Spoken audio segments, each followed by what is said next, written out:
being here and for your courage, Ms. Scanlon. Ms. Cole, you're next, and you can begin. Good morning. My name is Chloe Cole, and I am a detransitioner. Another way to put that would be, I used to believe that I was born in the wrong body, and the adults in my life whom I trusted affirmed my belief, and this caused me lifelong, irreversible harm. I speak to you today as a victim of one of the biggest medical scandals in the history of the United States of America. I speak to you in the hope that you will have the courage to bring the scandal to an end and ensure that other vulnerable teenagers, children, and young adults don't go through what I went through. At the age of 12, I began to experience what my medical team would later diagnose as gender dysphoria. I was well into an early puberty, and I was very uncomfortable with the changes that were happening to my body. I was intimidated by male attention, and when I told my parents that I felt like a boy, in retrospect, all I meant was that I hated puberty, that I wanted this newfound sexual attention to go away, that I looked up to my brothers a little bit more than I did to my sisters. I came out as transgender in a letter I sent on the dining room table. My parents were immediately concerned. They felt like they needed to get outside help from medical professionals, but this proved to be a mistake. It immediately set our entire family down a path of ideologically motivated deceit and coercion. The gender specialist I was taken to see told my parents that I needed to be put on puberty-blocking drugs right away. They asked my parents a simple question: would you rather have a dead daughter or a living transgender son? The choice was enough for my parents to let their guard down, and in retrospect, I can't blame them. This was the moment that we all became victims of so-called gender-affirming care. I was fast-tracked onto puberty blockers and then testosterone. The resulting menopausal-like hot flashes made focusing on school impossible. I still get joint pains and weird pops in my back, but they were far worse when I was on the blockers. A month later, when I was 13, I had my first testosterone injection. It's caused permanent changes to my body.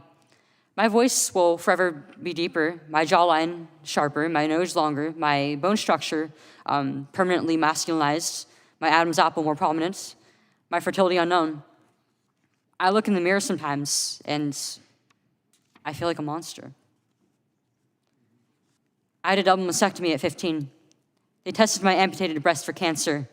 And I was cancer-free, of course. I was perfectly healthy. There was nothing wrong with my still developing body or my breasts, other than that, as an insecure teenage girl, I felt awkward about it. After my breasts were taken away from me, the tissue was incinerated.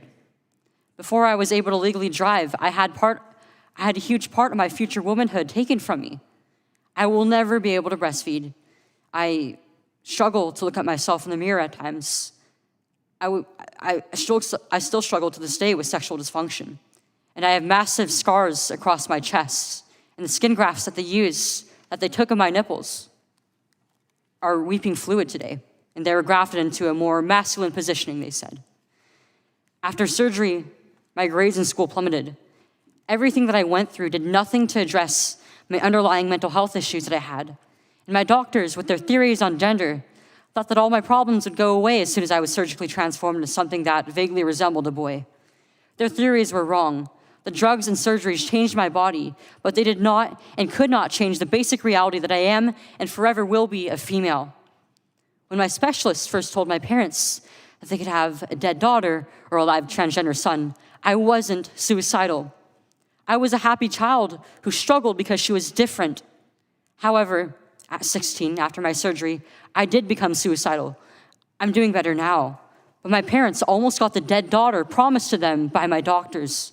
My doctors had almost created the very nightmare they said they were trying to avoid. So what message do I want to bring to American teenagers and their families? I didn't need to be lied to. I needed compassion. I needed to be loved. I needed to be given therapy to help me work through my issues, not affirm to my delusion that by transforming into a boy, it would solve all my problems. We need to stop telling 12-year-olds that they were born wrong, that they are right to reject their own bodies and feel uncomfortable with their own skin. We need to stop telling children that puberty is an option, that they can choose what kind of puberty they will go through, just so they can choose what clothes to wear or what music to listen to. Puberty is a rite of passage to adulthood, not a disease to be mitigated. Today, I should be at home with my family celebrating my 19th birthday, and instead I'm making a desperate plea to my elected representatives. Learn the lessons from other medical scandals like the opioid crisis, to recognize that doctors are human too, and sometimes they are wrong. My childhood was ruined along with thousands of detransitioners that I know through our networks. This needs to stop. You alone can stop it. Enough children have already been victimized by this barbaric pseudoscience. Please let me be your final warning. Thank you.